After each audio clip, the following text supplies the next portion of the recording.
سلام بچه‌ها، صدای من واضح دارین دیگه؟ خیلی خوشحالم میبینمتون.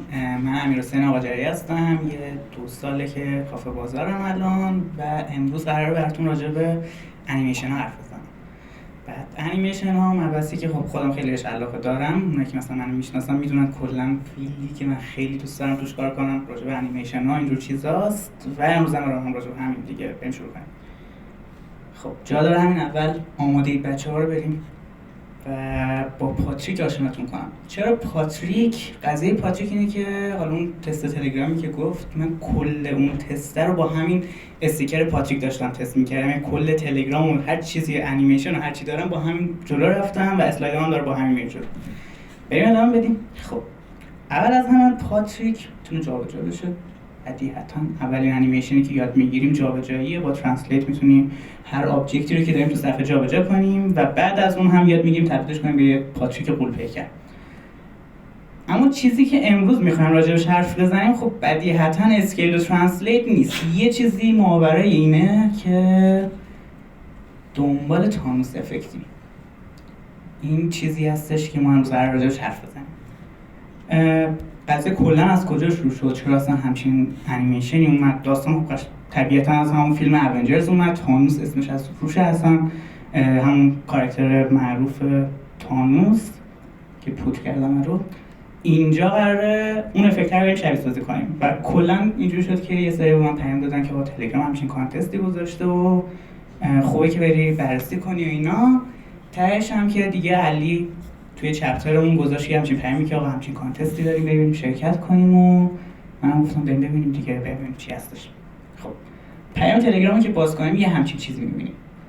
توی تلگرام داره میگه که آقا یه ددلاین مشخص شده، تقریبا 1 هفته وقت داریم و تصمیممون اینه که یک انیمیشن جدید برای فلو دیلیت کردن پیام‌های تلگرام پیاده سازی کنیم. و اون چیزی که حالا دنبالشیم که در بیرون تلگرام تقریبا یه همچین افکتی رو می‌خواست که حالا میتونید ببینید.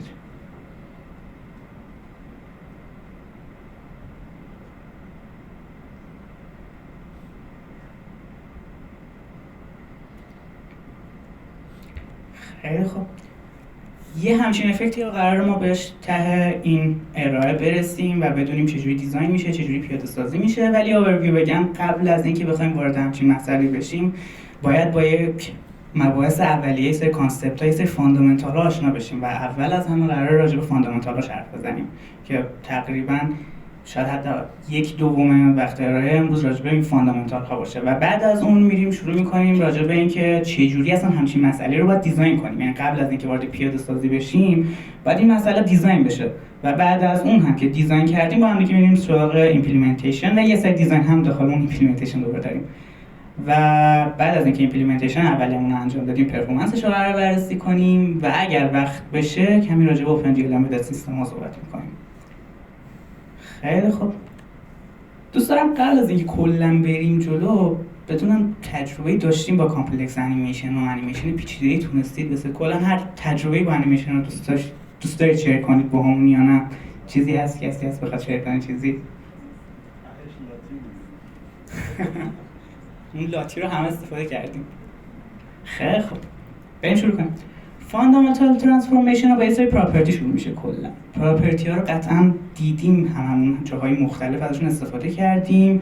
حالا یک بار دیگه اینجا خوبه اسم ببریم. آلفا رو داریم، ترنسلیت رو داریم، اسکیل رو داریم، اسکیو رو داریم و روتیشن. هر کدوم چی هستن؟ آلفا که میتونه شفافیت رو مشخص کنه، ترنسلیت برای جابجایی، اسکیل برای بزرگ کردن و کوچیک کردن استفاده میشه. اسکیو رو من واقعا نمی‌دونم بعد چجوری رو اینجا توضیح بدم، کچ کردنه و متاسفانه از من نمیتونم بکنم. خب اسکی برای کچ کردن که حالا جلوتر یک تصویری از سعی میکنم اونجا وضعیتش کنم. روتیت هم که برای چرخوندن و روتیشن دیگه. اینها چی هستن؟ یه سری پراپرتی هستن که هر آبجکت، هر ویوی داخل صفحه اندروید اینا رو داره ولی خودشون به تنها طبیعتا انیمیشن نیستن دیگه، صرفا یه پراپرتی هستن و اگر بخوایم انیمیتشون کنیم یه مقدار جلوتر. حالا سوال اینه که این ترانسفورمیشن ها چجوری کار میکنن؟ این پراپرتی ها چجوری اصلا استفاده کنیم و آندر د هود داره چه اتفاقی میفته برای اینا؟ خب یه کد ساده ببینید. این یک آبجکت انیماتوره و این توضیح بدیم اول آبجکت انیماتور و ولی انیماتور چی هستن و کلا پراپرتی هایی که الان اسم بردیم رو چجوری تبدیل میکنیم به انیمیشن. ولیو انیماتور کارش چیه؟ کارش اینه که یک فرکشن وجود داره، یک فرکشن یک عدد فلوت بین 0 تا 1 و 0 به معنی اینه که انیمیشن شروع نشده، 1 به معنی اینه که انیمیشن به اتمام رسیده و مثلا اگر 8 باشه یعنی 80% تایم انیمیشن تو اجرا شده، الان سر فریم 8 دهمیش هستی، 80% هستی. کل کاری که این ولی انیماتور میخواد بکنه واقعا همینه، یعنی یک انیمیت کنه اون فلوت فرکشن رو از 0 تا 1، حالا یا ریورسش کنه از 1 تا 0 و بعد از اون الان میتونیم هر انیمیشن دیگه از این پراپرتی استفاده کنیم. یعنی چی؟ یعنی که مثلا مثل این کد ببینید یک ویو به آبجکت انیماتور رو میدم، میگم روی پراپرتی ترنسلیشن ایکسش 100 تا اینو انیمیت کن. یعنی چی؟ یعنی اینکه 100 پیکسل این رو در محور x میخوام جابجا کنی، در محور x خب 100 تا میره به سمت راست و دیوریشن براش ست کردیم 1 ثانیه و استارت میخوره. ما امروز قرار نیست راجع به آبجکت انیماتور و ولی انیماتور حرف بزنیم. کل کاری که لازم بدونیم اینه که اون قرار اون فرکشن رو برام انیمیت کنه. پس ما دنبال این نیستیم که بگیم از 0 تا 1 چجوری میتونیم طی کنیم. دنبال اینیم که ببینیم خود این ترنسلیشن ایکس واقعا داره چجوری کار میکنه. یکم بریم عقب‌تر، یعنی اگر این پراپرتی رو های لول به صورت یک فانکشن است ترنسلیشن ایکس نبینیم، یه همچین چیزی روبروی هستیم و یه چیزی به اسم ماتریس. و خب اینجا ماتریس یه سری توابع داره، مثل اینجا الان توی نمونه است پست ترنسلیت و پست اسکیل. چرا دو تا پارامتر بردی میگیری؟ یکیش در محور x و یکیش در محور y. یعنی توی این مثال الان داریم 100 پیکسل در محور x میبریم به سمت راست، 100 پیکسل در محور y میبریم پایین در از 100 تا اضافه میکنیم و اسکیلمون رو هم داریم هم در راست x هم در راست y، یعنی کلا 1 و 2 برابر میکنیم، 20% بزرگتر میکنیم و بعدش آبجکت انیماتور رو صدا میزنیم، یه دونه ایوالویتور بهش میدیم که آقا اون فریم هایی که میخوای برای من ایوالویت کنی بر اساس ماتریسه، بر اساس یک فلوت ساده نیست دیگه اینجا. حالا اون ماتریس ایوالویتور داخل خود کلاس اندروید است، بازم نمیخوایم واقعا راجع به اون فعلا حرف بزنیم. انیمیشن ماتریس دیفالت خود اون ویو، اون چیزی که تا الان روش ست شده روی ویو رو بهش میدیم، میگیم از این نقطه شروع کن و به این ماتریس نهایی که من الان دارم بهت میدم شروع کن و انیمیت کردن و باشم دیوریشن 1000 و استارت. خب باز هم الان اینجا یه چیز سطح بالا داریم می‌بینیم. ماتریس ها رو شما احتمالاً توی مثلا ایمیج ویو دیده باشین، اونجا که باندز رو ست می‌کنین اینجا تایپ این ماتریس داره، اونجا ممکنه دیده باشین که دقیقاً همین کار رو انجام میده. حالا سوال اینه که این ماتریس واقعاً داره چجوری کار می‌کنه. خب این یکم سوال بنیادی تریه و دوست دارم یه کوچولو راجع به این هم توضیح بدم. اینجا دقیقاً همون جایی که میگفتیم تو دبیرستان میگفتیم ریاضی کجا به درد، این دقیقاً همون جاست که به دردمون می‌خوره. اینا چی هستن؟ اینا که داریم می‌بینید یه سری ماتریسن، ترانسفورمیشن ماتریسن. اینا از قبل طراحی شدن. من دنبال نیستم الان بازم بگم که اینا چجوری پیاده سازی میشن، چجوری به اینا رسیدیم، ولی میخوام یه مثال از اینا ببینیم. مثلا چی؟ مثلا اون ترنسلیتر رو ببینید، ترنسلیتر یه پارامتر tx داره، یه پارامتر ty. من برای این مثال میام توی اون tx یا ty اون میزان جابجایی که میخوام توی x و توی y داشته باشم میذارم. یه مثال ببینیم ازش. 100 رو گذاشتم برای ترنسلیشن x هم، 50 رو گذاشتم برای ترنسلیشن y هم. این ماتریس ترانسفورمیشن من برای ترنسلیشن شد. حالا این رو میخوام پیاده سازی کنم دیگه. خود اون ماتریس به تنهایی به درد من نمیخوره. این ماتریس باید توی یک نقطه اعمال بشه. پس کافیه اینو ضرب کنم در اون نقطه ورودیم. نقطه ورودیم xش 10 بوده، yش 20 بوده، اون یک هم w ثابته. یعنی همیشه اون یکو میذاریم اینجا. این دو تا در هم ضرب کنیم، خروجی به ما میگه خب آفست می‌خواستیم بدیم دیگه. خروجی x ما 10 بود، با 100 جمع میشه 110. نقطه جدید من شد 110. وایش 20 بود، با 50 جمع میشه 70.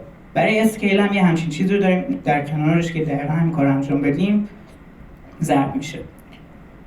حالا اگر من بخوام چند تا ترانسفورمیشن با هم دیگه اعمال کنم، کافیه که اینا رو پشت سر هم در هم دیگه ضرب کنم. یعنی اول ترنسلیشن، بعد ترنسلیشن رو ضرب در اسکیل کنم، بعد ضرب در روتیشن کنم، ضرب در هر چیزی میخوام بکنم. یه سری ماتریس ترانسفورمیشن پشت سر هم اینا در هم دیگه ضرب میشن و یک ماتریس ترانسفورمیشن جدیدی برام ایجاد میکنن که ترکیبی از اون ترانسفورمیشن هایی که من دادم اعمال بشه و بعدش اون رو در نقطه‌ای که دارم ضرب میکنم و نقطه جدیدم رو دریافت میکنم.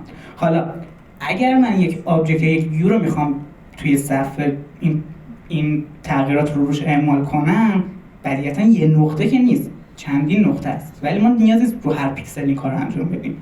کل کاری که میخوایم بکنیم چیه؟ اینه که 4 تا نقطه بالا، چپ، بالا، پایین، 4 تا نقطه گوشه ها رو در نظر بگیریم، ضرب کنیم، 4 تا نقطه جدید دریافت کنیم و تو اون 4 تا نقطه جدید بیایم بشینیم دیگه اون ویویی که قبلا داشتیم رو بکشیم. خب این از این، بیشتر از این نیاز نیست واقعا وارد جزئیات این ماتریس ها بشیم. این تصویر از ویکی‌پدیا برداشتم. اگر دوست داشته باشید میتونید برید بیشتر بخونید و دقیقاً بدونید چه اون ماتریس‌ها چجوری ساخته میشن، چرا دارن کار میکنن و اینجور چیزا. یه نکته دیگه هم که اینجا وجود داره اینه که ترتیب ضرب داخل ماتریس ها با هم دیگه فرق داره، مهمه واقعا اوردر داخلشون. اینجا الان یک مثال خیلی ساده آورده که داره میگه آقا من اگه اول اسکیل کنم بعد ترنسلیت، یا برعکس اول ترنسلیت کنم بعد اسکیل، خروجی کاملا میتونه متفاوت باشه.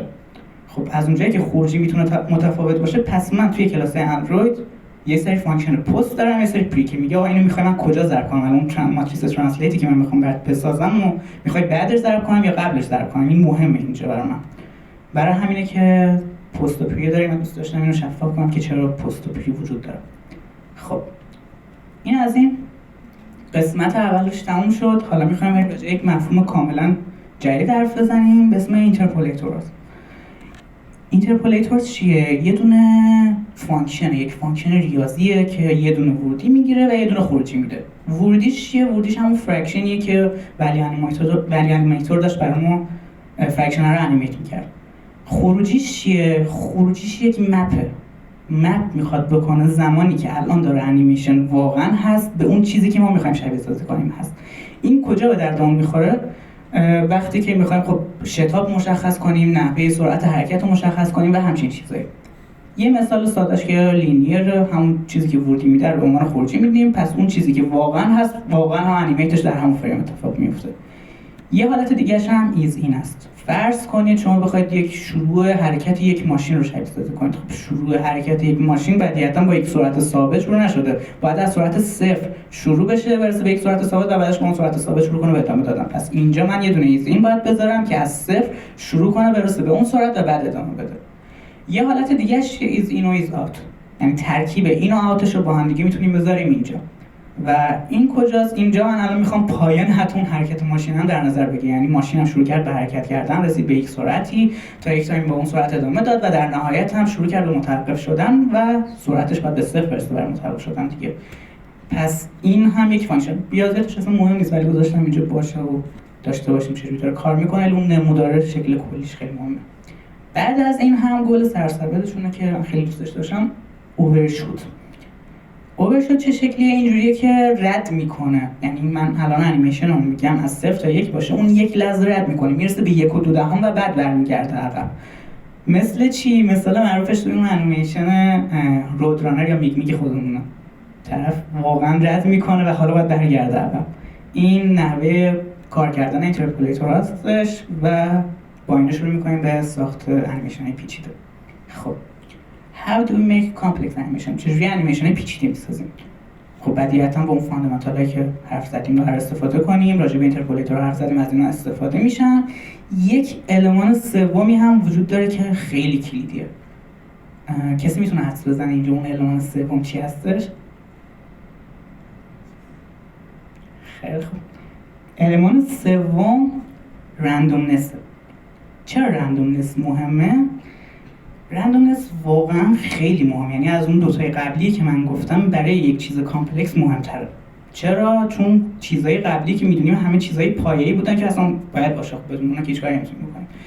ولی اونها چیزی رو پیچیده نمیکنن. خب اگر شما میخواید یک چیزی پیچیده به نظر برسه، پس ذهن من وقتی بار اول میبینه نباید بتونه درک کنه چه اتفاقی میفته و شما این رو تنها با شبیه سازی رندوم میتونید انجام بدید. یعنی زمانی میتونید گول بزنید ذهنتون رو که آقا نفهم داره چه اتفاقی میفته و همه چی رندوم میشه. حالا بیشتر حرف میزنیم راجع به رندومنس. حالا اینجا بگم چیا رو میتونیم رندوم کنیم. هر چیزی رو بخوایم میتونیم رندوم کنیم. زمان‌ها رو میتونیم رندوم کنیم، تأخیرها رو میتونیم رندوم کنیم. هر پراپرتی که داریم، مثلا میگیم که آقا من میخوام حد اکثر جابجایی من مثلا 100 پیکسل باشه، حتی اون رو هم میتونی رندوم کنی. تو بیا بگو آقا حداقل من 100 تا باشه، حد اکثر هم 200 تا باشه، بین 100 تا 200 بذاری هر ویو رندوم بشه، هر دو رندوم بشه. دیگه چی؟ دایرکشن‌ها رو میتونی رندوم کنی. مثلا اگر تو داری 20 تا ویو رندوم 20 تا ویو مثلا میبری به سمت بالا، بیا 5% اینا رو به صورت رندوم انتخاب کن و خلاف جهت حرکتشون بده. هم ایکسشون هم وایشون، هر کدوم به صورت رندوم خلاف جهت 5%شون اینو انجام بده. چه اتفاقی میفته؟ ذهن من همچنان درک میکنه که این داره قراره بره بالا، ولی یه سری چیزا داره خلاف اون چیزی که تصور میکنم حرکت میکنه. و بعد از اون هم یک نویز فانکشنه که باید راجع به نویز فانکشن حرف بزنیم. خب نویز چی هستش اصلا؟ مثلا بدیهیاً چیز خوبی نیست. هر چیز هر وقت من نویز یاد میکنم، نویز میکروفون مثلا چیز خوبی نیستی که من میخوام حذفش کنم، یا مثلا تلفن دارم حرف میزنم نویز تلفنم نویز رو میخوام حذف کنم سر صدا، سیگنال پروسسینگ واقعا دنبال اینه که نویز رو حذف کنه، ولی ما اینجا میخوایم با اون نویز کاری جذابی انجام بدیم. چیکار میتونیم مثلا بکنیم؟ نویزها حالتهای مختلفی دارن، تایپ های مختلفی داره و خب یکی از معروف تریناش وایت نویزه که اینو مثلا کجا دیدین؟ توی تلویزیون های قدیمی که روشن می‌کردیم برفکایی هست که نشون میده اون یه وایت نویزه. دیگه کجا؟ مثلا تلفن های قدیمی ها گوشی رو که برمی‌داشتیم تو اون تلفن وقتی که اتصال برقرار باشه یکی نویزی میاد، نمیتونستیم اون نویز رو حذف کنیم. طبیعتا میتونستیم نویز رو حذف کنیم، چرا حذف نکردیم؟ دلایل مختلفی داره. یکی از دلایلش اینه که آقا اون نویزه به من داره نشون میده که تلفن من الان اتصالش برقراره. اگه نویز حذف کنیم باید از کجا بفهمم قطع یا اتصال الان برقرار نیست؟ این یه شفافیت داره نشون میده، ولی این نویزه نباید از یه حدی بیشتر باشه. اگر زیاد باشه مخاطب من اذیت میشه. حالا نویزها میتونن زنده کنن، یعنی تو طبیعت همه چیز نویز داره و تو وقتی میخوای یه چیزی رو ریالیستیک نشون بدی، یه چیزی طبیعی نشون بدی، نمیتونی نویز رو ازش برداری. هیچ وقت تو طبیعت همه چیز ایدئال نیست و همه چی نویز داره. مثلا این نقاشی رو ببینید، سمت چپ شکل ایدئالشه که نقاشی هستش و نویزی نداره، ایدئال دیگه حالت ثابته. ولی سمت راست همون اومدیم نویز دادیم بهش، یه نویز دادیم و انگار زنده است، انگار یه کاراکتر، واقعا کاراکتری که میتونیم باش انیمیشن مثلا بسازیم. انیمیشن اینجا مثلا مال انیمیشن اندروید نیست، واقعا کارتون میتونیم باش بسازیم. خیلی از کارتون هم واقعا دارن همینجوری کار میکنن. حالا این کپی رایت یوتیوب بود، بنده خدا ویدیوش خیلی از دوست داشتیم ببینیم پایین. من میخوام یکم پیچیده‌ترش کنم، یکم بریم جلوتر، یه همچین ترانزیشنی بین دو تا عکس رو در نظر بگیریم، دو بار سه بار ببینینش. این برای جابجایی بین دو تا عکس دیگه ترانزیشن داریم میدیم برای جابجایی بین دو تا عکس. حالا دوست دارم واقعا بدونم کسی ایده چیزی داره، ایده اولیه که همچین ترانزیشنی رو چجوری پیاده کنیم. کسی میتونه من ایده چیزی بده، یه نقطه شروعی؟ نقاط حساسش رو چیکار کنیم؟ خب نقاط حساس رو چجوری تعریف میکنیم؟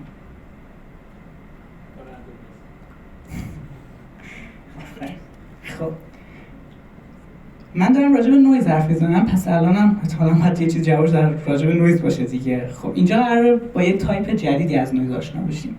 نویز و وایت نویزی که قبلش حرف زدیم یه مشکلی داشت. مشکلش چی بود؟ رندومنس کلا همون نویز دیگه، واقعا رندومی که داریم استفاده می‌کنیم همون وایت نویزی که داریم استفاده می‌کنیم. این یه مشکلی داشت. مشکلش چی بود؟ مشکلش این بود که میپرید. خب اینجوری که اسموت نیست واقعا. یک نقطه الان داره اینجا نشون میده، دور بعدی رفته اونجا، دور بعدی رفته اینجا. اگه از استفاده کنم خب چه استفاده میتونم برای اسموتنس داشته باشم؟ برای حرکت، برای موشن چه استفاده میتونم از این داشته باشم؟ نمیشه دیگه. پس یک تایپ جدیدی از نویزها اینجا میاد و به وجود میاد. بهش میگیم گرادینت نویز. و خب معروف ترینش یا یه جوری ساده ترینش پرلین نویز هستش. خیلی دوست دارم اینو بگم که پرلین نویز کلاً توسط یک پروفسور داخل نیویورک یونیورسیتی داخل فیلد کامپیوتر ساینس به اسم کن پرلین اینو اختراع کرد. یه جایزه هم براش بود که الان یادم نیست جایزه‌اش چی بود و خیلی آدم خفن بود با اینکه اینو اختراع کرده و از این کلاً صنعت کامپیوتر گرافیک و همه اینجور چیزا رو متحول کرده. حالا میخوام راجع به این گرادینت نویز و کلا راجع به این پرلین نویز یکم حرف بزنیم. پرلین نویز چیه؟ نمیخوام من اینجا بگم واقعا چه جوری به ایدهش رسید، اثباتش چیه، چی کار میکنه، ولی میخوام اینو بگم که این نموداره رو اگه ببینید دیگه نقاط نمیپرن. یک چیز اسموته، یعنی یک چیز رندومی، یک گراف رندومیه که اسموته واقعا. مثل فرمول سینوس در نظر بگیرید، سینوس متناوبه دیگه، این هم داره متناوب جابجا میشه. و یه مقدار ریاضی طور بخوام بگم تقریبا مشتق پذیره. ذاتاً مشتق پذیر نیست، تقریبا مشتق پذیر، حداقل توی باندریش به غیر از باندریش مشتق پذیر. حالا اینا رو بذاریم به کنار. این یعنی چی؟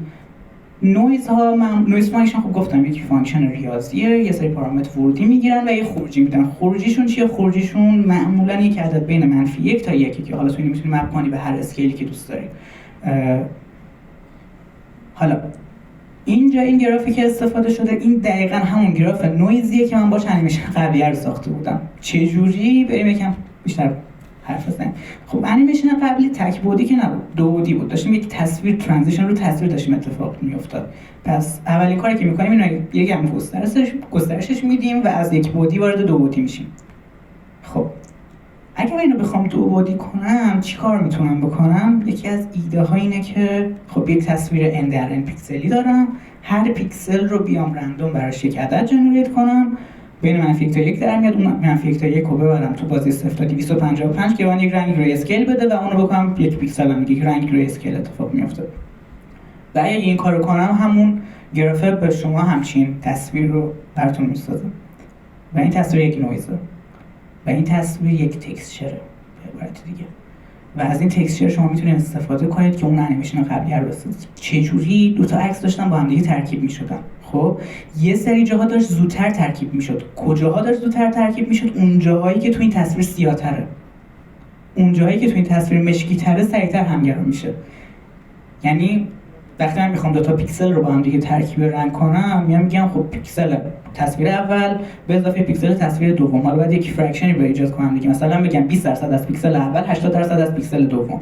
یک پارامتر سومی اینجا به وجود میاد که میزان همگرایی رو نشون میده و اون هم میزان مشکی بودن داخل این تکسچره. یعنی هر قسمت از این تصویر مشکی تر باشه سریعتر با اون فرکشن واکنش نشون میده و در نهایت اون نورایی که سفید هستن آخرین جایی هستن که دیگه تبدیل میشن به اون انیمیشن دوم. و کلا این شکل اون تصویر قبلی به وجود اومده. و اگر فرمولاشو خواستین، فرمولاشو که میتونید ازشون انیمیشن رو بسازین، حالا نمیخوایم فعلا دیگه راجع به اینا حرف بزنیم. یک مثال دیگه از همین نویزه داشته باشیم. یه دایره داریم. این دایره رو بهش اگر یک نویزی بدیم یه مقدار از شکل دایره بودنش خارج میشه. همچنان حالت دایره بودن رو داره، منتها دیگه واقعا دایره نیست. حالا اگر این نویزی که من به این دادم رو بیام اوورتایم انیمیت کنم، یعنی چی؟ من گفتم نویزها به صورت پیوستن، یعنی یهو قرار نیست واقعا جابجا بشن، جامپ کنن. پس قرار به صورت پیوسته این نویزها جابجا شن. اگر من اینو انیمیت کنم یه همچین چیزی دریافت می‌کنیم. نمیدونم واقعا مشخصه یا نه، ولی موقع داره میچرخه. مثلا اینو کجا دیدیم؟ مثلا توی خود اون تلگرام وقتی وایس چت باز می‌کنیم دور اون حواوه داره یه همچین اتفاقی میفته. لزوما کدش این نیست، ولی روش‌های مختلفی داره، ولی نویز یکی از روش‌هاییه که شما می‌تونید همچین چیزی واقعا جنریت کنید. و کد این قسمت هم که این شکلیه، ولی فعلا راجعش قرار نیست حرف بزنیم و رد می‌کنیم دیگه. فقط ایده ها رو دوست داشتم بهتون بگم. یه مقدار بیشتر هم راجع به نویز حرف بزنیم، یعنی یه مقدار از فضای اندروید و دو بعدی خارج شیم، تو فضای سه بعدی خیلی این دیگه کاربرد داره این نویز. مثلا کجا؟ یک مثال خیلی بدیهیشو که میتونم بزنم، ابرهای توی آسمون. یعنی چی؟ ببین اگه شما به یک بچه بگین بیاید یک نقاشی بدین به یک بچه و بگین برای من ابر بکش توی نقاشی، احتمالاً یک شکل یکسان میکشه و همون ابر رو مدام تکرار میکنه و میگه خب این ابر من. و این حالت ایدئاله، ولی حالت ریالیستیک نیست. این که نقاشی بچه بود که واقعا ایدئال داره تصور میکنه همه چیزو، ولی طبیعت ایدئال نیست. طبیعت رندومه. رندومی هم که البته من میگم منظور کیاس و حالا کارتون چیزاش نشین. ابرهای توی آسمون واقعا پترن مشخصی ندارن، خیلی رندوم داره یه سری چیزا جنریت میشه. اون تکسچری بود که من به شما نشون دادم. تکسچر رو میتونه یه جور دیگه تعبیر کنید. جاهایی که مشکی ابرهای توی آسمونه، جاهایی که سفید ابر نیست، و با اون ابرهای کامپیوترتون رو بسازیم.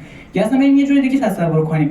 توی اون تکسچر من جاهایی که مشکی بودن، جاهایی که مثلا تپه است، یک فضای سه‌بعدی، یک زمین سه‌بعدی در نظر بگیرید، جایی که سیاهه یک تپه است، جایی که مثلا سفیده فرو رفته یا چه می‌دونم یه حالتای مختلف دیگه، یا کوه رو در نظر بگیر، اون جایی که مشکی کوه‌ها بالاتر، ارتفاع کوه رو یک مینیمم در نظر میگیرم و نسبت به اون رنگی که با نویز جنریت میشه ارتفاع رو مشخص میکنم. خیلی حرکات جالبی میشه باش زد. میشه حرکت آب دریا رو شبیه سازی کرد. همه چیزا میشه با اون شبیه سازی کرد. این از نویز. بریم دیزاین کنیم مسئله اصلی خودمون. برگردیم به موضوع اصلی که داشتیم. خب الان ما راجع به فاندامنتالا حرف زدیم. با چی آشنا شدیم؟ با اینکه پراپرتی‌هایی که داشتیم ترانسفورمیشن چی ان، آندر دی هود دارن چی کار میکنن، که حالا اون قسمتش اونقدر مهم نبود، خب دوست داشتم بدونیم. بعد از اون راجع به اینترپولاتورها حرف زدیم، با فانکشن‌های مختلفش آشنا شدیم و بعدش راجع به نویز و رندومنس حرف زدیم که چرا اصلا نویز و رندومنس مهمه. و الان می‌خوایم بریم دیزاین کنیم مسئله‌ای که داریم. خب هدفمون چیه؟ هدفمون اینه که تامس افکت رو پیدا کنیم و پاتریک رو پودر کنیم. پاتریک بنده خدا. این هدفیه که میخوایم بهش برسیم. خب 3 تا استپ داریم. استپ اول یک ویوی دارم، من میخوام اون ویو این انیمیشن رو اجرا کنم. اولین استپی که دارم اینه که از اون ویو عکس بگیرم. خیلی راحت تبدیلش کنم به یک بیت مپ. اون ویو به درد من نمیخوره، اون ویو هیچ کاری نمیتونم بکنم. من با بیت مپ ها میتونم کار کنم. پس اولین کاری که میکنم اینه که اون ویویی که دارم، حالا هر ویوی میتونه باشه، مثلا اینجا داخل تلگرام این استیکر یک انیمیتد استیکر بود، پس من اون فریمی که در لحظه دیلیت کرده رو میخوام. اون رو تبدیل میکنم به یک بیت مپ. عکس میگیرم ازش. استپ دوم باید یک سری پارتیکل از این بسازم، یعنی تبدیلش میکنم به انت پارتیکل. گرید یعنی اینجوری که هر کدومش یک پارتیکل داخل این گرید و هر پارتیکل من در واقع یا میتونه یک عکس باشه یا یک نقطه باشه دیگه، یک نقطه‌ای که یک رنگ از اون پیکسل اون بیت مپی که قبلش گرفتم داره. این استپ دوم من. و استپ سوم چیه؟ استپ سوم اینه که هر پارتیکل رو به صورت جداگونه انیمیت کنم تا اون شکل پود شدنه، شکل نمیدونم دود آتش، شکل آتش، هر چیزی که من دوست دارم از اون جنریت کنم. این 3 تا استپ کلیدیه که من دارم. و خب سخت‌ترین قسمت این سوال اینه که این چجوری من این فرمول رو چجوری در بیارم، چجوری این پارتیکل هر کدوم جداگونه حرکت بدن. این واقعا سخت‌ترین سوالی بود که باید امروز حلش کنیم. بریم مستقیم وارد پیاده‌سازی بشیم و اونجا اون فرمول رو جنریت کنیم دیگه. کارش که نمیشه کرد. برای تسکیه که دادن و شرکت گفته این انیمیشن تلگرام زد، منم میخوام. بریم اینجوری پیادهش کنیم.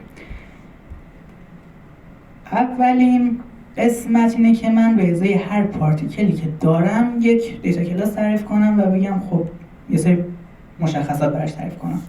مشخصاتی که تعریف کردم چیا بود؟ اینیشیال ایکس، اینیشیال وای میگه که اون پارتیکل کجای اون بیت مپ بود دیگه، پوزیشن ایکس و وای اون پارتیکل تو اون بیت مپ رو بهش میده.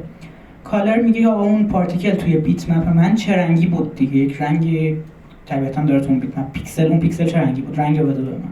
لایف تایم میگه آقا این پارتیکل رو میخواید چه مدت زمان طول بکشه از زمان شروع انیمیشنش تا جایی که دیگه پود شد تموم شد. مثلا میگیم 2 ثانیه میخوایم طول بکشه. بعد میگه مثلا ریدیوس اون ما پارتیکل ها رو دوست داریم به صورت دایره‌ای بکشیم. من واقعا دایره رو خیلی بیشتر دوست دارم. پس یه ریدیوس تعریف میکنیم یا اون پارتیکل رو میخوایم با چه شعاعی بکشیم، مثلا شعاع 6 پیکسل.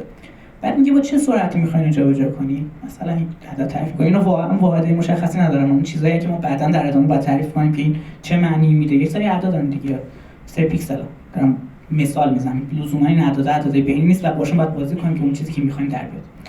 ولی خب پارامترایی هستن که لازمشون داریم. دیگه چی داریم؟ ترنسلیشن وای و ترنسلیشن ایکس. میگه آقا حداکثر میزان جابجایی که من میخوام داشته باشم این پارتیکل من تو محور وای یا تو محور ایکس حداکثر چند پیکسل جابجا شه، مثلا 250 پیکسل جابجا شه. اینا میتونستیم مثلا بر اساس دیپی کار کنیم و چیزهای مختلف، ولی خب الان برای ساده سازی در کل این ارائه خیلی چیز ساده سازی شده که سریعتر بتونیم حرف بزنیم راجعشون و ایده کلی در بیاد. برای همین مثلا اینجا 250 عدد هاردکور شده است. بعد ازش راجع به آلفاش حرف میزنیم. خب من وقتی یک چیزی رو دارم پودر میکنم به هر حال تاش داره فید میشه. میگه آقا اینیشیال آلفا من میخواد چقدر باشه؟ چرا اینیشیال آلفا مهم باشه؟ ممکنه اون بیت مپ خودش ترانسپرنت باشه مثلا، و آلفای اون که اون رنگ داره میده مثلا میشه نقطه شروعات و تو ممکنه حتی کمترش هم کنی، ولی بیشتر از اون نباید باشه. یعنی بیشتر از آلفا اکست نباید باشه چون خیلی زشت میشه دیگه. تایم، یه دونه متغیر تایم تعریف کردیم که نشون میده چقدر از زمان اون انیمیشن داره میگذره. یه دونه آلفا و ایکس و وای و آر داریم محاسبه میکنیم که وریبل هستن. اون 4 تا پارامتر آلفا، ایکس، وای و آر همون زمانی آپدیت میشه که من دارم به هر فریم میگم این انیمیشن داره جابجا میشه دیگه. پس من باید بگم آلفا جدیدم چیه، چقدر داره فید میشه، پوزیشن ایکس جدیدم چیه، وای هم چیه و ریدیوس هم داره کوچیک میشه دیگه، قرار فید بشه و کوچیک بشه تا پود بشه. و یک فانکشن آپدیت داریم که بهت میگه آقا اینقدر از آخرین باری که من تو رو صدا زدم، یه داتا تایم بهت میده که میگه از آخرین باری که من تو رو صدا زدم اینقدر زمان گذشته، برو خودت آپدیت کن، اون ایکس و وای آر رو برام آپدیت کن دیگه. و دوباره اون چیزی که الان مهمه همون آپدیت فانکشن است. اونو باید شروع کنیم به پیاده‌سازی. خب 3 تا استپی که حرف زدیم، تیک پیکچر بود که کدش توی اینترنت هست، از یک ویو خیلی راحت میتونیم عکس بگیریم و بیت مپ بسازیم. مورد دوم تبدیل کردنش به انت پارتیکل بود که بازم روی اون بیت مپ حلقه میزنیم و انت پارتیکل واقعا جنریت میکنیم. هم چیز عجیب غریبی وجود نداره. و مورد سوم هم اینه که بیایم روی اون کانواسی که داریم پارتیکل ها رو هر دور آپدیت کنیم و بگیم که خب کالرت این بود، آلفات این بود، ایکس و وای جدید رو که حساب کردم بدم و بگم تو را سرکل کن دیگه. یعنی واقعا چیزی غیر از این نیست. انت پارتیکل دارم، اون انت پارتیکل رو باید هر دور بکشم و هر بار با صدا زدن آپدیت باید اون جاشون عوض بشه، فید بودنش مشخص کنن، ریدیوس جدیدش مشخص کنن، پوزیشن جدید مشخص کنن و در نهایت تقاطع قرار بکشیم. یعنی واقعا اتفاق عجیب غریبی اینجا اتفاق نمیفته و همه چیز توی اون آپدیت فانکشن هست. بریم آپدیت فانکشن رو پیاده سازی کنیم. فرض کنیم این ویو ماست، میخوایم این ویو رو تبدیل کنیم به انت پارتیکل. انت پارتیکل شد. حالا من میخوام هر کدوم از این پارتیکل ها رو یه انیمیشن روش اعمال کنم، یعنی یک فرمول ریاضی طور باید در بیارم که روی این آپدیت انجام بشه. مدل سازی این که من همزمان فکر کنم همه اینا قراره چجوری جابجا بشن واقعا سخته، یعنی من نمیتونم این شکلی بهش فکر کنم. پس بهتره بیایم یه دونه پارتیکل خاص رو در نظر بگیریم، اون مدل سازی کنیم و در چه اتفاقی میفته، اون چجوری جابجا میشه. من یه دونه که در نظر گرفتم این پایین سمت راست و یه دونه سی گذاشتم که آقا مرکز من اینجا بود و اینم کادری که کل ویو اینجا بود و دو تا فرمول دارم، یه دونه y مساوی با اینیشیال y، x مساوی با اینیشیال x. پس از یک اینیشیالی باید شروع کنم به جابجا شدن.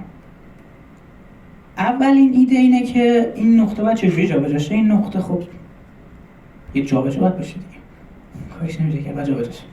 پس اولین چیزی که باید داشته باشیم تو فرمولمون اینه که جابجاش می‌کنیم ترنسلیشن y و ترنسلیشن x که قبلا تعریف کرده بودیم تو این دلتا ضرب در فرکشن می‌کنم. جابجا شد واقعا.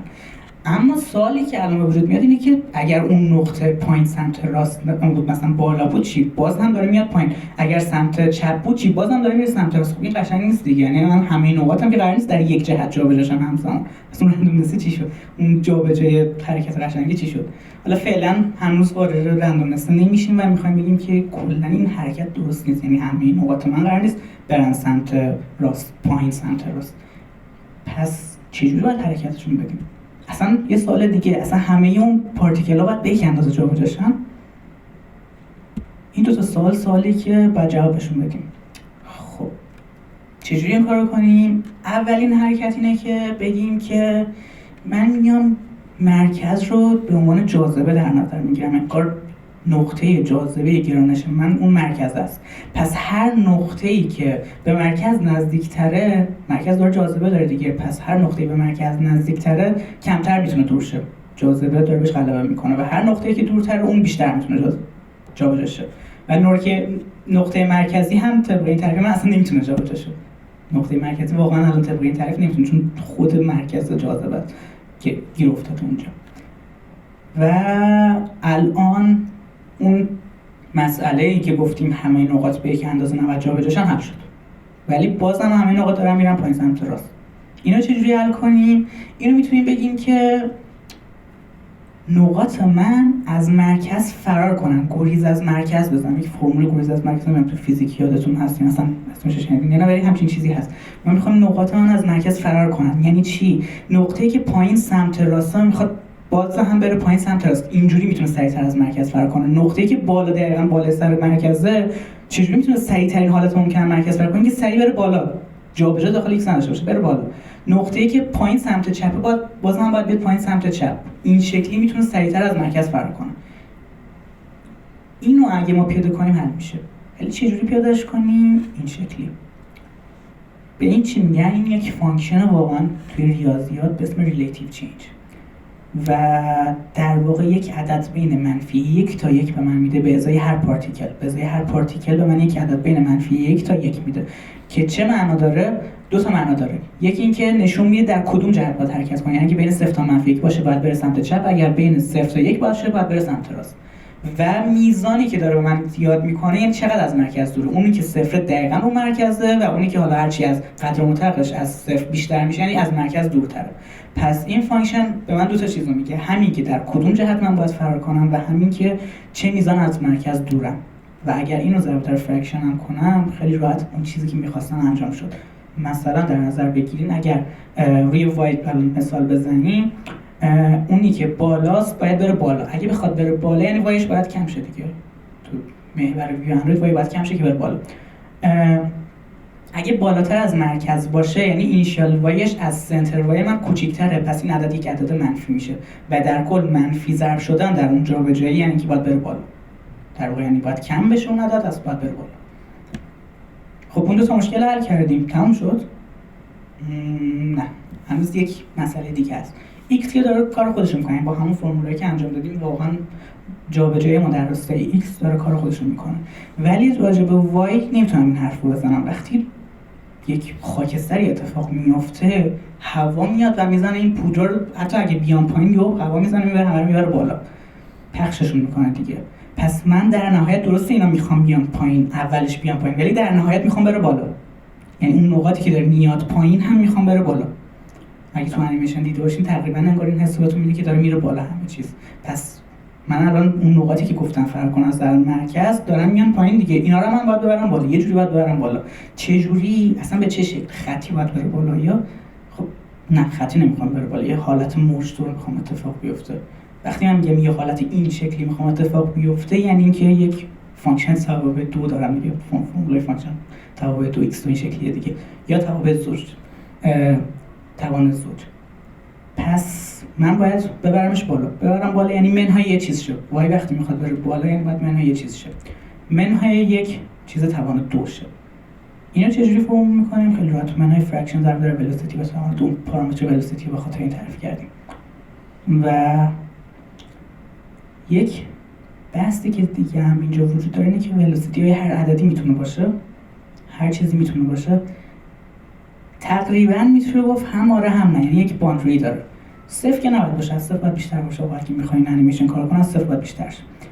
ولی از ترنسلیشن وای هم نباید بیشتر باشه و حتی از جذر ترنسلیشن وای هم تقریبا نباید بیشتر باشه. چرا؟ چون که اولا این ولوسیتی داره به صورت اکسپوننشیالی داره رشد میکنه، خیلی رشدش سریعتر از اون قبلی است. اون قبلی خطی بود، این داره به توان 2 میرسه. پس مقدارش باید کم ترنسلیشن وای باشه که اون لحظه اولی که میاد پایین رو بتونی ببینی. یکم بیاد پایین بعد این یکی زورش بیشتر از اون قبلی بشه و ببرتش بالا. یک تنها چیزی که داریم، یعنی تنها محدودیتی که اینجا برای ولوسیتی داریم همینه. و این از این فرمولا اومد واقعا x و y فرمول کردیم. همین دو تا فرمول کافیه. بریم یه بار دیگه جمع‌بندی کنیم. راجع به y همچین حرفی زدیم، یعنی اول میاد پایین. وقتی میگم میاد پایین یعنی وایش زیاد میشه و در نهایت وایش کم میشه و میره بالا. برای اون نقطه خاص یه همچین فرمول داریم. برای x هم x که گفتیم جابجا بشه دیگه، کاری به x نداریم. وای که اون اتفاق بیفته x هم قشنگ به نظر میرسه. x رو کار خاص نداره. راجع به r و آلفاش هم میتونیم خیلی تابعی خیلی ساده بنویسیم. مثلا برای آلفا اون قرمز هستش، اون آلفا رو من اول میگم آقا تا یه تایمی محدودی آلفا من کم نشه، کم ببینم قشنگ اون انیمیشن داره چه اتفاقی میفته، بعد شروع کنه به فید شدن. یه همچین حرکتی میتونم بزنم. آر چی؟ آره رو میگم کم کن از همون اول، از همون اول شروع کن به کوچیک شدن، منتها به یه پیکسل که رسید دیگه نگه داره، حداقل یک پیکسل رو من نشون بده، هیچ وقت کمتر از اون نشه دیگه. بذار فید چی پودر از اون بیشتر نشه، چون اگه از یک پیکسل کمتر شه مثلا دیگه نمیتونیم دراش کنیم. و این فرمولا تموم شد دیگه. اون نقطه‌ای که الان داشته باشیم اون نقطه رو در نظر بگیریم، با مجموع این فرمولا قرار به همچین شکلی جابجا بشه. حالا در نظر بگیرید همه پارتیکل هایی که ما داخل این عکس داریم همزمان با همین فرمولا جابجا شن. این فانکشن پیاده سازی شدن هم آپدیت اون فرموله که در آوردیم به این شکل پیاده سازی میشن. دقیقاً همون است، یعنی چیز نکم شده نه زیاد شده، همون است.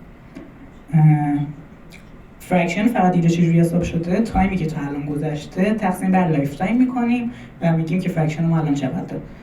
مثلا الان 1 ثانیه گذشته به من تایم میشه 1 ثانیه، لایف تایم هم 2 ثانیه بود، 1 تقسیم بر 2 میشه نیم و الان سر فرکشن 5 یعنی 50% انیمیشن گذشته.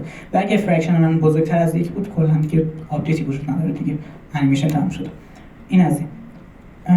کار میکنین به نظرتون؟ این چیز منطقی نیست مگه؟ نظرتون چیه؟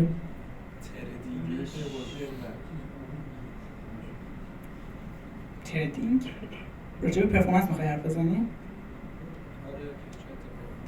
خب این خیلی منطقیه، خیلی واقعا محاسباتش واقعا زیاده. این هم رو هر پارتیکل واقعا زیاده. دیگه چی به غیر از بحث پرفورمنس به نظرتون کار میکنه؟ کجاش میخوایی نیز بندازی آخه؟ باشه انگار تکرار میشه دیگه، انیمیشنش تکراری داره. دقیقا همینه. ببینید الان خروجیش همینه. خروجیش اگر ببینید یه همچین چیزیه.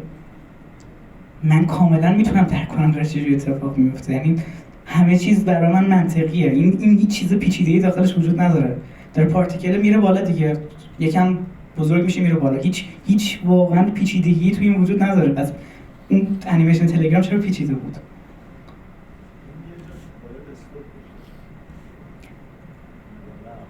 استوب بشه متوجه نشدم اینا. وقتی انیمیشن شروع میکنه به ران شدن جایی باید استوب بشه. ببین اونو که داریم، اونو فرض میگیریم که در اون آپدیت فانکشن بود، فرکشنر از یک بزرگتر بود، ریترن فالس میکرد. فرض میگیریم اونجا تمام میکنه، پارتیکل هست. الان نکته همین نیست. نه. انیمیشن تلگرام یک بار بله.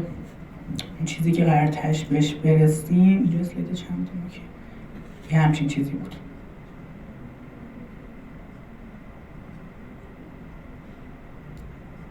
انسجام عکس همون مونده. رندومنس خیلی بیشتره. دقیقا رندومنسه. واقعا همون نویز و رندومنسی بود که دوستان اشاره کردم. میخوام بهتون بگم که الان ما همون فرموله که در آوردیم واقعا فرموله کار میکنیم. کدی که من نوشتم، این کد تلگرام که دارین میبینید همون فرموله.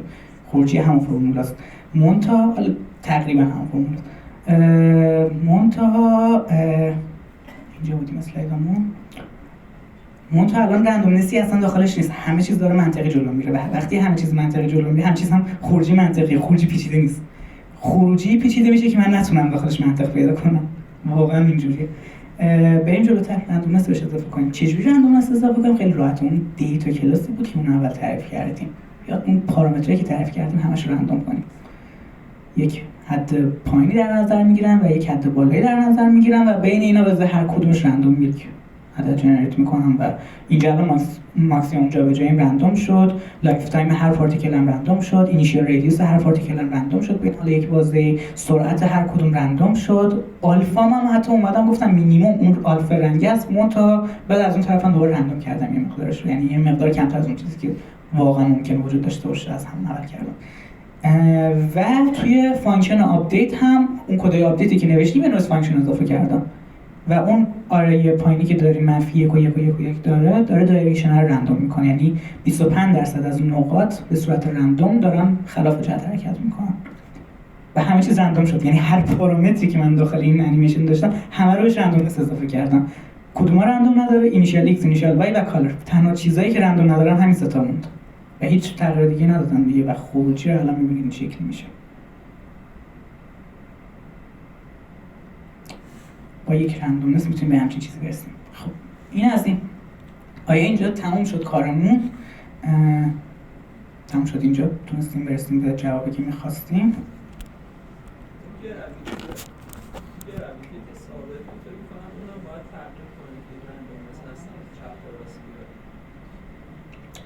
دقیقاً میتونیم بگی؟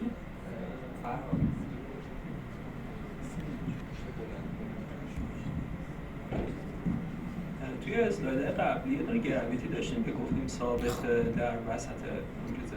فکر کنم اون هم باید مجددا تغییر کنه تا اون اسلاید از سمت چپ به راستمون رو داشته باشیم.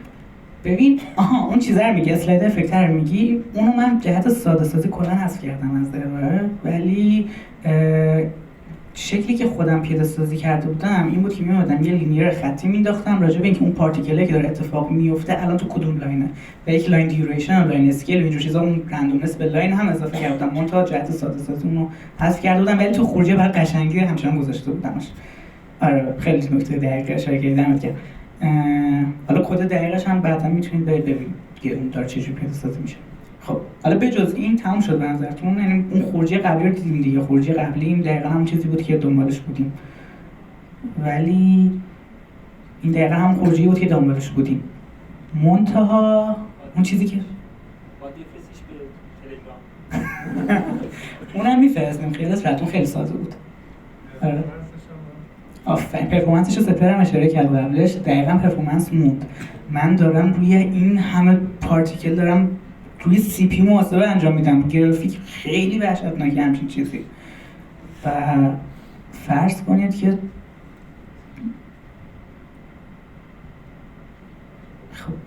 کنید که مثلا گوشی من اگه 60 فریم پر سکند باشه، من 1/60 ثانیه کلا وقت دارم که 2 تا فریم آماده کنم، فریم بعدی آماده کنم. خب خیلی دارم عدد بزرگ انجام میدم. حالا فرض کن چند تا ویدیو با هم همزمان بخواد همچین پودر بشه، فاجعه است واقعا. بریم یکم راجع به پرفورمنس حرف بزنیم. پرفورمنس یک چالش واقعا اساسیه. یعنی من کل این انیمیشنی که می‌بینید و یک روز اول این فرمولا رو در آوردم، 6 روز بعدی درگیر پرفورمنس بودم. بریم راجع به پرفورمنس حرف بزنیم. خب اولین نکته اینه که آقا کانواس اندروید کنده. اولین ایده به نظرتون چیه؟ اولین ایده یا به آخرش نرسیم تو رو خدا.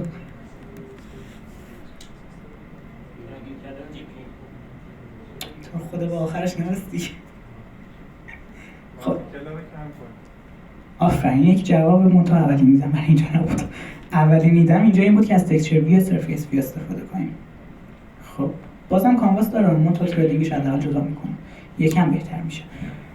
بچه این نکته اینجا بگم که تکسچر ویو و سرفیس ویو هر کدوم جای خودش بهتره که استفاده شه. یعنی واقعا که کدوم رو استفاده کنیم، با اینکه خروجی معمولا یک سال میده، یه مقدار مهمه. اینجا ما تکسچر ویو رو استفاده میکنیم چون داشتیم اسکیل میکردیم، انیمیت میکردیم، همچین کاری میکردیم. و سرفیس ویو رو معمولا جایی که ریل تایم داریم رندر میکنیم، مثلا ویدیو ریل تایم دارم نشون میدم، اونجا معمولا استفاده میشه. یعنی ولی بازم میگم اونقدر تفاوت نداره. اگه از اینجا سرفیس ویو استفاده کنید احتمالاً خروجی یکسان خواهید گرفت تقریبا. ولی من با تکسچر ویو رفتم جلو، تلگرام با تکسچر ویو رفت جلو. بریم جلو. بعد میگه خب من همچنان این مشکل دارم، سامتایمز لگ.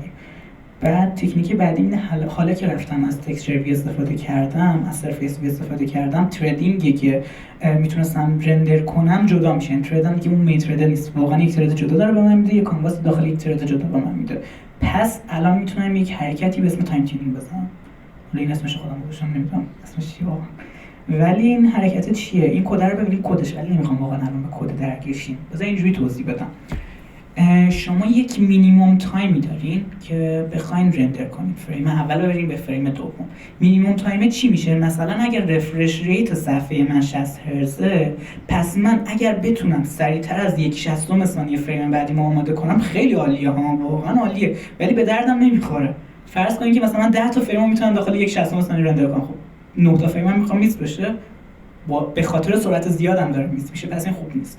پس یک مینیمم تایمی من باید داشته باشم که وابسته به رفرش ریت صفحه، یعنی 1 به روی رفرش ریت صفحه میشه مینیمم تایمی که باید طول بکشه تا رندر بعدی من اتفاق بیفته.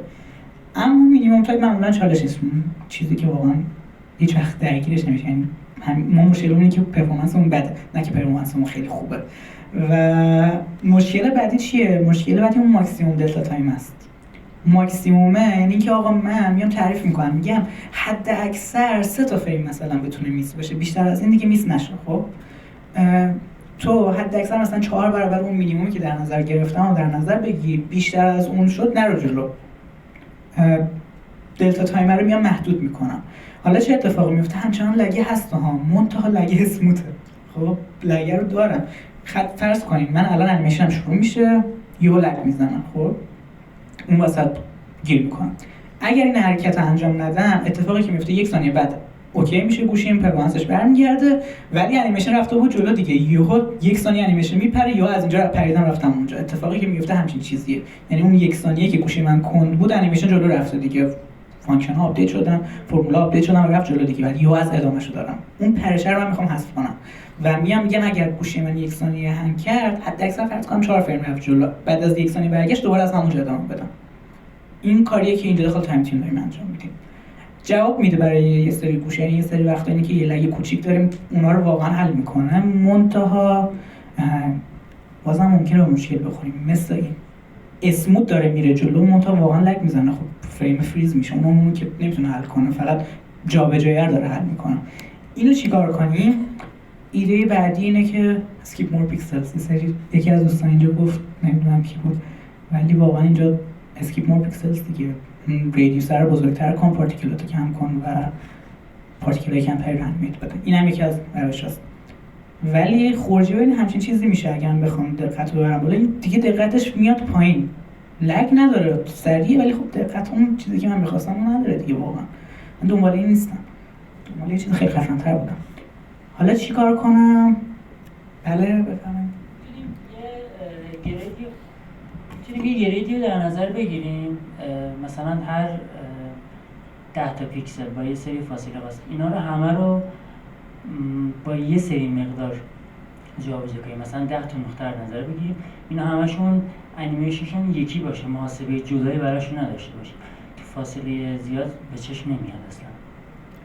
خب من اینو جواب بدم، این شکلیه که اونجا بود که ما ریدیوس رو تعریف کردیم تو پارتیکل، یادتونه؟ اگه میشه میکروفون رو بذاریم دستش لازم. اونجا که من اینیشیال ریدیوس رو تعریف کردم یادته تو اون دیتا کلاسه؟ خب اونجا دقیقاً همین بود، اینجوری بود که پیکسل های اطرافش رو با اون اینیشیال ریدیوس کلا ایگنور کن، چون همش قرار همون یه پیکسل باشه، یعنی دارم یه سری پیکسل ها رو واقعا ایگنور میکنم و میگم تو با همین یه دونه مدل شو، یعنی اون کاری که داریم میگی رو از همون اول داریم انجام میدیم. اینجا با کم کردن تعداد پیکسل در واقع داریم به همون میرسیم. ولی مشکل من آپدیت فرموله نیست، فقط مشکل من اینه که دارم رو اون تعداد پارتیکل حلقه میزنم، یعنی حتی اگر اون آپدیت فانکشن هم بذارم کنار، اون حلقه رو اون تعداد پارتیکل باز هم سنگینه. نمیدونم تونستم جواب بدم یا نه. خب من برای این میگفتم که تعداد حلقه ها رو کم کنیم، مثلا فرضاً 100 تا پیکسل داریم، لازم نیست به ازای هر پیکسل یه انیمیشن داشته باشیم، میتونیم یکی در میون بر فرض مثلا یا 3 تا در میون انیمیشن دقیقاً یکی باشه. مثلا ما بگیم محاسبه سلکت کردی ولی دراکی باید بکنی تاش، یعنی بازم حلقه باید بزنیم بگیم پارتیکل درا کن، فقط یه حل کوچیکه دیگه. انیمیشن قسمت‌های مختلف اون ایمیجی که داریم اون یه دفعه بیارم.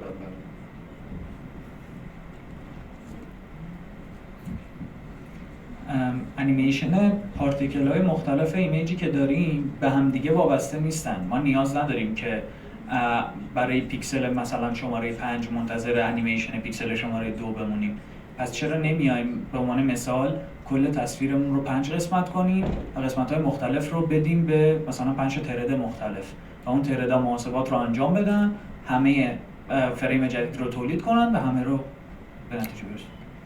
ببین اینی که داری میگی رو من بهش فکر کردم، ولی تهش باید جوابتو برگردونی اون ترد اصلی و این خودش هزینه برای این کانتکست سویچی که داره اتفاق میفته اینجا که من از اون ترد جواب بیارم اینجا، باز هم خودش که اوورهد خیلی زیادی داره که من وقتی میخوام ریل تایم انیمیشن رو اجرا کنم حس میکنم اوورهد امتحان کردم، منتها دقیقاً چیزی که میگی رو امتحان نکردم، ولی حس میکنم اونم اوورهدش جواب نمیده. اگه از کورتین استفاده بکنیم چی؟ بازم باید برگردونی کانتکست سویچ به رو ترد اصلی باید بیاد. رو مین ترد یا ترد حالا تکسچر ویو در هر صورت باید بره اونجا. یعنی اینجوری نیست که بگیم کورتین چون ترد نیست واقعا کانتکست سویچ رو نداریم. تهش اگه ببری روی ترد دیگه باز هم باید برش گردیم اون ترد مینت. خیلی خوب. ولی خیلی ایده قشنگی بود. بریم جلوتر. اینو چیکار کردیم؟ یه حرکت خیلی باحال زدیم. حرکت اصلا البته خودم دوستش ندارم ولی واقعا جواب میده، یعنی یه خط کد تغییر میدی و جواب میده. اون یه خط کد چی بود؟ اینه که آقا دایره نکش. دایره سنگینه به خدا. دایره وقتی میخوای بکشی اینجوری که این تو ورتکس داری، این تو خط شکسته رو باید به هم دیگه وصل کنی. دایره این شکلی کار میکنه. واقعا ما که تو گوشی دایره نمیتونیم بکشیم، مثل پیکسل رو گوشی. پس اگر من دارم دایره میکشم در واقع یک شبه دایره‌ای دارم میکشم که از دنسیتی دور به نظر داره. زوم کنم دیگه دایره نیست. برای همین سنگینه اون که اون خطا رو هم به هم دیگه وصل کنم بخوام بفهم داره بکشم. به جای داره بیاد مربع بکش دیگه، مربع 4 تا نقطه مشخص اونجا رو مدرنگ میکنه دیگه، کاری نمیکنه. یه نکته دیگه هم هست که اون آنتی الیاس رو بردارن. آنتی الیاس چیه؟ این شکلیه که اگر یک دایره وقتی میکشی تو پینت احتمالاً زیاد دیدین همچین چیزی، همچین فانکشنی هست تو پینت. این چیکار میکنه؟ اگر مثلا یک دایره من میکشم، فرض کن یک دایره خیلی بزرگ بکشم، ممکنه خوب در نیاد، مثلا یه مقدار شارپ بشه یا یه پیکسل به نظر برسه که اون دایره خراب شد. یه همچین فرمولی هست، یه همچین الگوریتمی هست که میاد اون پیکسل های کناریشو مثلا فید میکنه، رنگ اصلی تو اگه مثلا سفیده یه رنگ آلفا کمتری میدازه اونجا که واقعا یه سنس بیتایی از دایره بودن بگیریم. یه همچین الگوریتمی که این خودش سنگینه. پس اینو حتما مطمئن باشین که فالس کردین الگوریتم رو و مستطیل یا مربع بکشین، دایره نکشین. و خب خروجیش واقعا خوب بود. واقعا جواب میده. با همون تعداد پارتیکل واقعا جواب میده. ولی ما دایره دوست داریم. من مربع دوست ندارم، زوم کنم خیلی رو مخه. من دایره میخوام باشه. دایره خیلی قشنگ‌تره. اسموت، من اسموتنس میخوام. اینو چیکار کنم؟ حالا این هیچی یا من اندروید میگم همین توانم همین دیگه زورمو زدم به خدا به تضمین نمیتونم کاری کنم چی میخواد رو کامپیوتر اجرا کنم انیمیشنتو. ولی یک نکته دیگه، اگر که من دو تا عکس رو همزمان حذف کنم و تعداد پارتیکلم یهو 2 برابر بشه چی؟ خب بازم این مشکل هست دیگه، مثلا n تا پیام با هم دیگه دارین حذف میکنیم. اینجا چیکار کنیم؟ اینجا دیگه من باید بگم که آقا متاسفانه باید یک حرکت دیگه بزنیم و CPU جوابگو نیست، GPU جوابگو. OpenGL Embedded System. خیلی نمیخوام واقعا راجع به OpenGL دیپ بشیم، ولی توی این ارائه میخوام حداقل با یک سری کانسپت‌های اولیه و اینکه OpenGL اصلا چی هست، چرا ازش استفاده کنیم براتون آشناتون کنم. اینجوری در نظر بگیریم که من توی روش قبلی که داشتم انیمیت می‌کردم میومدم به ازای هر پارتیکل حلقه می‌زدم، یه سری فانکشن روی سی پی یو محاسبات می‌کردم و بعدش به سی پی یو میگفتم اینو قرار جی پی یو بره فلان جا برام بکشه. یعنی سی پی یو داشت همین کارو می‌کرد، سی پی یو داشت آپدیت می‌کرد، سی پی یو داشت همین کارو می‌کرد، تهش به جی پی یو میگفت فلان جا برام یه دایره بکش. حالا اوپن جی ال چیکار میتونه بکنه؟ تمام اون فانکشن‌ها رو به هر حال صفحه گوشی یک بار داره رفرش میشه دیگه، هر بار توی هر یک رفرش ریتی که اتفاق میفته، تو هر رفرشی که اتفاق میفته جی پی یو یک بار موظفه که این تمام پیکسل‌ها رو رنگ کنه، رفرش کنه. کار همین دیگه، کار جی پی یو همینه. پس حالا که یک بار همزمان داره همینا رو موازی انجام میده، همون بحث موازی مولتی تردینگ و اینجوری چیزا که حرف زدیم، به ازای هر پیکسل جی پی یو واقعا داره همین کار میکنه، برای همین ساخته شده اصلا. خب بیم از قدرتش استفاده کنیم دیگه، این فرمولا رو بدیم به جی پی یو و هر بار که داره رفرش میشه به جی پی یو بگیم آقا این فرمولا رو همزمان با خودت اجرا کن، یعنی همه پارتیکلای منو همزمان با هم دیگه آپدیت کن و همزمان با هم دیگه خودت بدون بکش. بعد یه بار دیگه یعنی نمیام واقعا حلقه بزنم و انت کار به سی پی یو بگم تردهای موازی یه جوری دارن انجام میدن، به ازای هر پارتیکل انگار یه دونه ترد دارم، تقریبا این همچین چیزی در نظر بگیریم. و خب اوپن جی ال چجوری کار میکنه؟ بچه‌ها اینجا ما راجع به OpenGL اصلی حرف نمیزنیم و در واقع توی موبایل ما OpenGL Embedded System داریم. و قبل از اینکه کلاً وارد این بحث بشم دوست دارم یه چیزی بگم که آقا OpenGL Embedded System این شکلیه که یه دونه یه جوری دیپریکیت شده تقریبا میشه گفت. OpenGL ورژن اولی که اومد Embedded System با اصلا اندروید خیلی قدیم کار میکرد، API 8 اگر اشتباه نکنم، OpenGL ورژن 2 که اومد با مثلا API 18 بعد کار میکرد. تلگرام که از API 21 به بعد رو ساپورت میکرد تا اون مثلا اون زمانی که کانتست انجام میدادن با OpenGL 3 و 1 دهم کار میکنه که API 21 به بعد رو ساپورت میکنه، ولی دیگه از 3 و 2 دهم به بعد OpenGL دیگه داره دیولپ نمیشه. یک چیز جدید داریم به اسم ولکان اگر اشتباه اسمش تلفظ نکنم و ولکان از ورژن 24 به بعد اندروید اضافه شد و تقریبا میشه گفت یکسانه ها، باز هم مفاهیم یکسانه، تئوریا هم یکسانن، همه چیز یکسانه. فرقی که داره اینجوریه که باز هم به هر حال OpenGL وقتی میخواد با گرافیک حرف بزنه یه مقدار با سی پی یو در ارتباط دیگه، ولکان اون سی پی یو سیجر رو اورهد سی پی یو رو آورده پایین‌تر و یکی مالا بهتر شده از این نظر بخوایم در نظر بگیریم. و یه نکته مهم‌تری که داره اینه که از HLSL ساپورت میکنه، ولی خب حالا چی هست بماند برای بعداً. بریم راجع به OpenGL رو ادامه بدیم. OpenGL ES یا همون OpenGL Embedded System رو ما داریم حرف میزنیم. توی OpenGL ما یه سری شیدر داریم. تو OpenGL Embedded System 2 تا شیدر داریم و توی OpenGL حالا لایه‌های بیشتری هست. 2 تا شیدری که داریم چی هستن؟ یه دونه ورتکس یه دونه فرگمنت. خب اینا هر کدوم چیکار میکنن؟ توی ورتکس شیدر در واقع شما مشخص میکنی هر پارتیکلی که من داشتم موقعیتش توی صفحه قرار کجا باشه. مثلا قرار داخل فلان پوزیشن با یک دایره به شوه فلان بکشم. این کار ورتکس شیدر.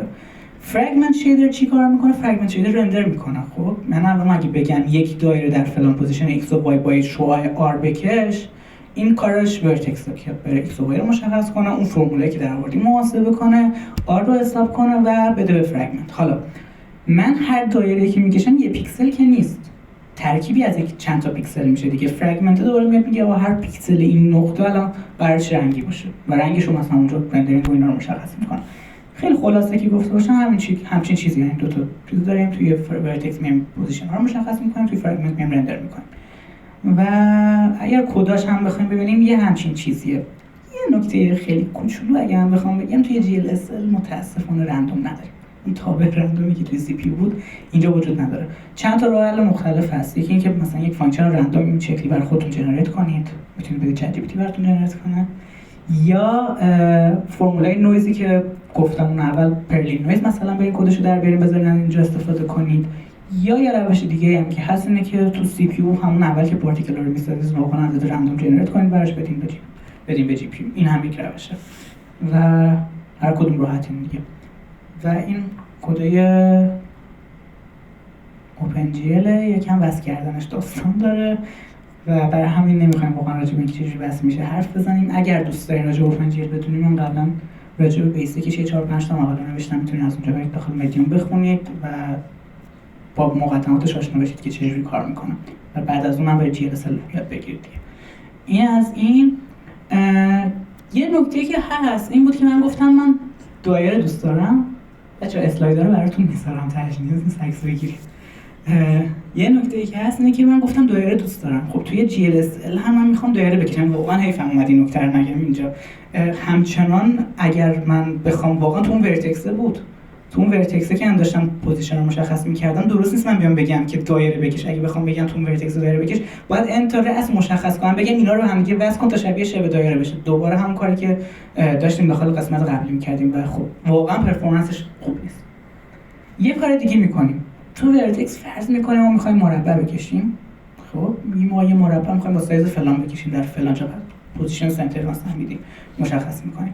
میبریم توی فرگمنت. حالا تو فرگمنت چیکار می‌کنیم؟ تو فرگمنت در نظر بگیریم شکل تصویر سمت چپه اون چیزی که فرض می‌کنیم می‌خوایم بکشیم. خب یه دونه تو فرگمنت یه پارامتری داریم به اسم GL point coordination که میگه یه عدد بین 0 تا 1 دو بعدی x و y شو داره، یعنی هم x بین 0 تا 1 هم y بین 0 تا 1 که میگه آقا من الان کدوم پیکسل رو دارم میکشم و بعدش فرمول دایره رو می‌نویسیم x به اضافه y دو کوچکتر مساوی با شویی که حالا می‌خوایم در نظر بگیریم که شوی 1.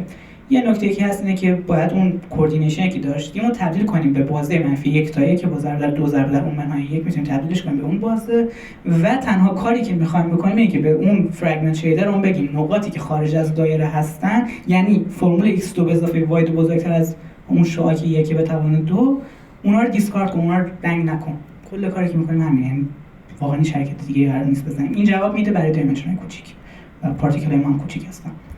و کدش هم یه همچین چیزیه که اون x2 به اضافه y کوچیک‌تر از اضافه 1 اون داخل اون ایف از ضرب داخلی سرکل کوردینیشن با خودش مثل همون x2 به اضافه y رو عمل می‌کنه.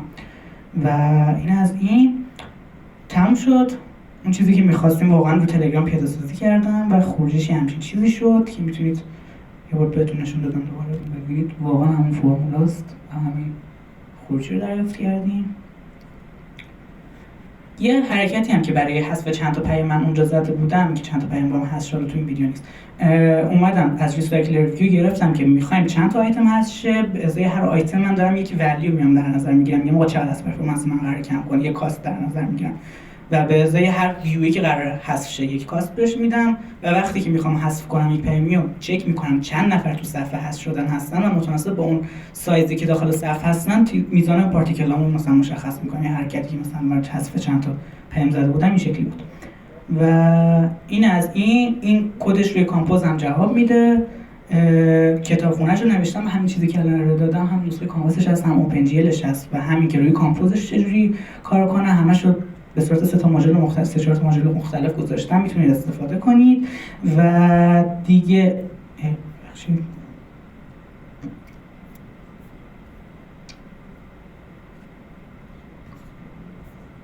چه اتفاقی افتاد؟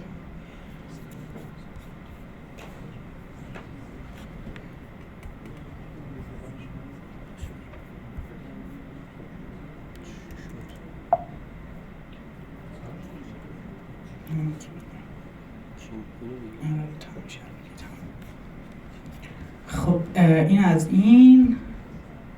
خود پیاده سازیش رو تلگرام هم اگه دوست داشتین منتها به زبان جاواست، این پیاده سازیش رو زبان رو تلگرامه، یه فورک از تلگرامه که پیاده سازی شده روش. اون دوستمون که گفت نگران پیاده سازی رو تلگرام واقعا یکی دو خط بیشتر اضافه نشد رو تلگرام، یعنی کل پیاده سازی بود یکی دو خط رو تلگرام. تموم شد دیگه. دستتون درد نکنه که گوش دادین و خیلی ازشون با همتون خوشبختم.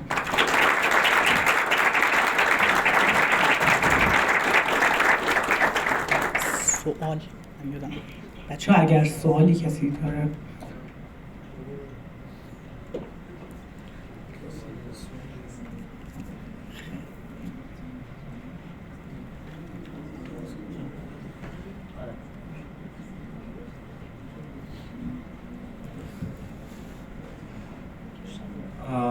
راستش سوالی نداشتم ولی دیدم که سوالی نکرد میکروفون رو گرفتم که هم یه خسته نباشید بگم فوق‌العاده بودش و یعنی واقعا جاش تو اندروید دیو سامیتی گوگل آیوی جایی بود و دمت گرم واقعا و برام خیلی جذاب بود. انقدر دیپ دایو شدن یه نفر این اصلا عمق‌های دیپ دایو شدن رو برای من جابجا کردی که چقدر میشه خسته. بچه‌ها قبل از اجرا ارائه سپر رو خفت کردم گفتم که از من سوال سخت نکنید. دمت گرم واقعا دمت گرم بی‌نظیر بود. خیلی مرسی. خواهش می‌کنم بچه‌ها امیدوارم خوشتون اومد. خاموشش کرد. من سوال دارم. تو چندم شدی تو مسابقه تلگرام؟ متاسفانه دوم. اونی که اول شده بود چه فرقی با این داشت؟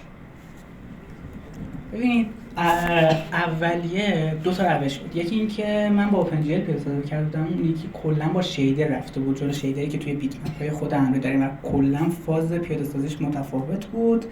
یکی این بود، یعنی ایدهش کلا متفاوت بود. و نکته دوم مثل این که من نتونسته بودم با دیوایس های کوچیک همچنان تا اون حدی که تلگرام خواسته بود پرفورمنس رو بهبود بدم. شیدر یعنی میشه. ببین لزومی نداره با شیدر بگم میشه، چون خود پیاده سازی تلگرام هم شیدر نیست. خب ولی الان این چیزی که شما دیدین یک فاز پرفورمنسی بهتری میتونست داشته باشه. مثل چی؟ بعد از وقتی که داره ددلاین تلگرام داشت تونستم پیداش کنم، اون خطیه بود که جابجا میشد. افکت است به صورت خطی اتفاق میفته. خب من ویو رو که دارم رندر میکنم همچنان موقعی که به تلگرام کد دادم خود اون قسمت تیکه‌ای که هنوز مونده تا بخواد پارتیکل تبدیل به پارتیکل بشه با داشتم با کانواس اندروید میبردم جلو، چون هندل کردنش تو اوپن جی ال مثلا یه مقدار سخت بود. کل استراکچر کدام می‌خواستم عوض کنم. ولی بعداً این رو هم مثلا بردم تکسچر کردم تو اوپن جی ال و خیلی باز پرفورمنسم بهتر شد. یعنی این کارهای همچین شکلی همچنان میشد کرد روی همین و پرفورمنس رو خیلی واقعا برد بالاتر. این فرمولا همچنان میتونه اپتیمایز بشه، یعنی الان تو این نسخه واقعا نسخه ساده سازی شده چون اون چیزی که واقعا اونجا میبینید یه مقدار پارامتراش بیشتر بود، برای همین بیشتر طول میکشه ولی میتونه اپتیمایز بیشتر بشه همین چیزی. امیدوارم جواب داده باشم. خب اگر سوال دیگه ای نیست ما بخش اول رو تمام کنیم. به نظر میرسه نیست. کسایی که تو استریم دارن ما رو تماشا میکنن ما الان میریم یه آبی میخوریم شیرینی و خوشمزه جا و برمیگردیم. لینک ارائه بعدی دوباره براتون تو چنل میذاریم از همون جایی که این ارائه دیدید اونجا هم ببینید و دیگه اینکه اون در پشتی اونجاست میتونید برید لذت ببرید. خداحافظ بچه‌ها. فعلا استریم